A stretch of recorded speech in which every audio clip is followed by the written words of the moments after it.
নমস্কার, পাঁচমিশালির আজকের পর্বে সকলকে স্বাগত। আজকের বিষয় নতুন নেশায় আসক্ত তরুণ প্রজন্ম। এই নতুন নেশার নাম লাল গাঁজা। আসলে সাবেক গাঁজাকে নতুনভাবে তৈরি করে নেশার দ্রব্য তৈরি করা হয়েছে, যার নাম দেওয়া হয়েছে লাল গাঁজা। আসলে গাঁজার সঙ্গে ঘুমের ওষুধ এবং অন্যান্য মাদক মিশিয়ে তৈরি করা হচ্ছে এই লাল গাঁজা, যার টানে তরুণ প্রজন্ম একেবারে বুঁদ হয়ে রয়েছে। পুলিশ প্রশাসন এই লাল গাঁজার বিরুদ্ধে অভিযান চালালেও তা নিয়ন্ত্রণ করা সম্ভব হচ্ছে না, কারণ পুলিশের মতে এর পেছনে রয়েছে প্রভাবশালী রাজনৈতিক ব্যক্তিত্ব। কিন্তু এই লাল গাঁজা সেবনে তরুণ প্রজন্মের শারীরিক ক্ষতি কতখানি হচ্ছে সে বিষয়ে জানিয়েছেন ডক্টর অরিন্দম বিশ্বাস। এই সময় সবথেকে বড় চিন্তা হচ্ছে লাল গাঁজা। লাল গাঁজা সেবন করছে বহু স্কুল ছাত্রছাত্রী, কলেজ ছাত্রছাত্রী। এটা নিয়ে পুলিশের মধ্যেও একটা চিন্তার হচ্ছে। এই লাল গাঁজার মধ্যে এখন যেভাবে তৈরি হচ্ছে, খুব ওয়েল ক্রাফটেড প্ল্যান। এর মধ্যে ঘুমের ওষুধ, দুধ তার সাথে মিশিয়েই গাঁজা বিক্রি হচ্ছে। এতে নেশার মাত্রা বাড়ছে, কিন্তু গাঁজা খেলে একটা সময় কিন্তু তার লিভার খারাপ হতে পারে, তার স্ট্রোক হতে পারে, কিডনি বিকল হতে পারে। এইটা অনেকেই আমরা বুঝতে পারছি না। এই বিষয়ে আমি বলবো, সতর্ক করব। পুলিশ প্রশাসনও যেরকম আছেন, সাধারণ মানুষ আপনারাও এই বিষয়ে একটু অবগত হন এবং এই রকম যেখান থেকে নেশা করছে বা নেশার দোকান বা নেশার আড়তগুলো, সেইগুলো বন্ধ করার দরকার। লাল গাঁজা কিন্তু মার্কেটে খুব বিশ্রীভাবে ছড়িয়ে যাচ্ছে। এই নিয়ে বিভিন্ন সংবাদ মাধ্যম বলেছে, এই কথাগুলো উঠে এসছে, পুলিশের মাধ্যমেই পুলিশ জানিয়েছে এটা হচ্ছে। কিন্তু ব্যবস্থা নিতে হবে, সেটা প্রশাসনকেও ব্যবস্থা নিতে হবে, পুলিশকেও নিতে হবে, আর জনসাধারণকে অবগত হতে হবে যে এই রকম জায়গায় এরকম নেশাগ্রস্ত হয়ে পড়ছে বিভিন্ন অল্প বয়স্ক ছেলেমেয়েরা। এই বিষয় দেখা উচিত। এই নেশার ফলে তরুণ প্রজন্মের শারীরিক ক্ষতি কতটা হচ্ছে সে তো শুনলেন। এবার শুনে নেওয়া যাক এই নেশার কবলে কেন পড়ছেন তরুণ প্রজন্ম। মনোবিদ অধ্যাপিকা সায়ন্তনী ভট্টাচার্য এ বিষয়ে পাঁচমিশালিকে নিজের মতামত জানিয়েছেন। আমরা যদি দেখি, কলম্বিয়া ইউনিভার্সিটিতেও একটা রিসার্চ হয়েছিল, যেখানে কিন্তু আমরা জানি যে এই অ্যাডোলেসেন্সের যে আমাদের টাইমটা, যে টিনসের টাইমটা, যে টাইমটা দিয়ে যাচ্ছে, আমাদের ব্রেনের প্রিফ্রন্টাল কর্টেক্স, যেটা কিনা মেইনলি ডিসিশন মেকিং, প্ল্যানিং, এই ধরনের কাজের জন্যে যারা কিনা মানে যে পার্টটা আমাদের ব্রেনের যে দায়িত্বে থাকে, সেই পার্টটা কিন্তু তখনও developing, it is not fully developed. তো সেক্ষেত্রে তাদের কিন্তু এমনিতেই কি বলবো, ম্যাচিওর্ড ডিসিশন মেকার তারা নয়।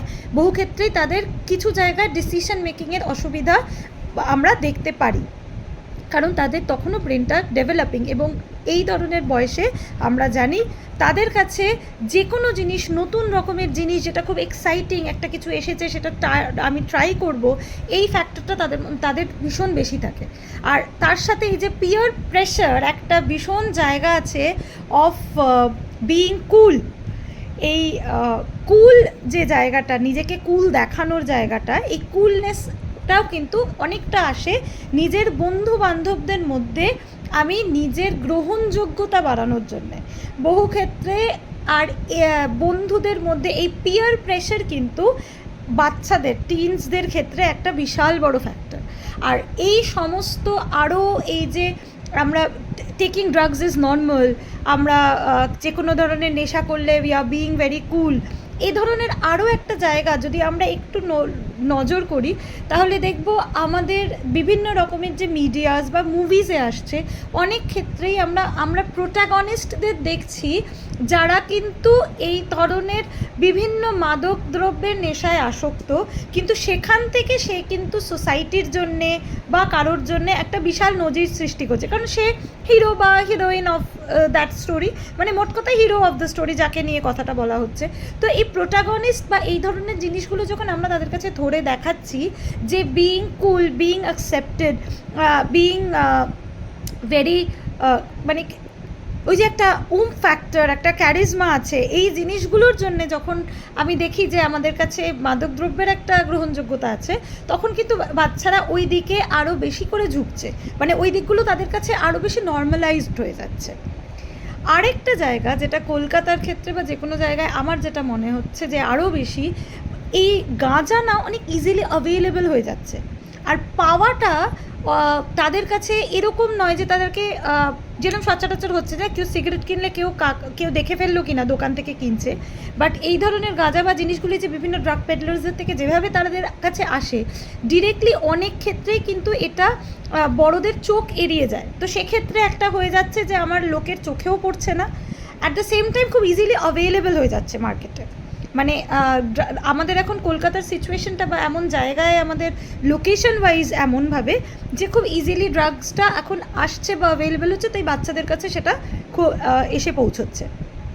এটা একটা ভীষণ রকমের কারণ হয়ে দাঁড়াচ্ছে। আর তাছাড়া আমাদের কাছে এই বয়সের ক্ষেত্রে একটা ভীষণ জায়গা এসে যাচ্ছে, যে এজ গ্রুপটাকে আমরা এখন দেখছি, দেখবেন এটাতে এখন একটা ভীষণ টেনশন, অ্যাংজাইটি, পড়াশোনার একটা স্ট্রেস থাকছে, একটা প্রচণ্ড কম্পিটিশনের লাইফ তাদের। কারিকুলার, কো কারিকুলার, আজকাল hobbies are not hobbies anymore.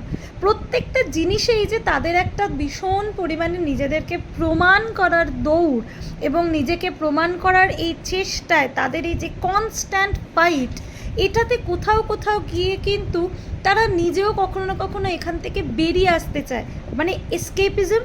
এবারে এই সবগুলো, এই যে নেশার জিনিসগুলো তাদেরকে দিচ্ছে, বা যেভাবে আমরা দেখছি যে তারা নিচ্ছে, অনেক সময় ঘুমের ওষুধের মধ্যে মিশিয়ে নিচ্ছে, বা কিছু হয়তো এই ধরনের উইডস যেগুলো তারা নিয়ে একটা মুহূর্তের, যেমন এই সব কিছুর থেকে একটা মুহূর্তের আনন্দ, যে আমি একটা ফিল করছি, যেহেতু যে ক্ষেত্রে আমরা মারিওনার থেকে আমরা জানি যে একটা ব্লিস একটা ফর্ম হয়, যেহেতু এটা হ্যালুসিনোজেন ক্যাটাগরিতে আসে।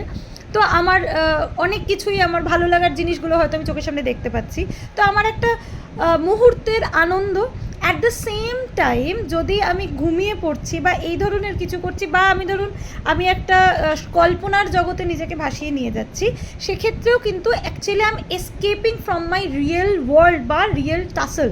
মানে এই যে কনফ্লিক্টস, কনস্ট্যান্ট প্রেশার, কনস্ট্যান্ট এই যে একটা আমাদের ইঁদুর দৌড় বাচ্চাদের, সেইখান থেকেও কিন্তু তারা একটা ক্ষণিকের আরাম পাচ্ছে, এসকেপ করে যেতে চাইছে, যেটার থেকেও কিন্তু এই ধরনের মাদকদ্রব্যে আসক্তিটা তাদের মধ্যে আরও ধীরে ধীরে বেড়ে উঠছে।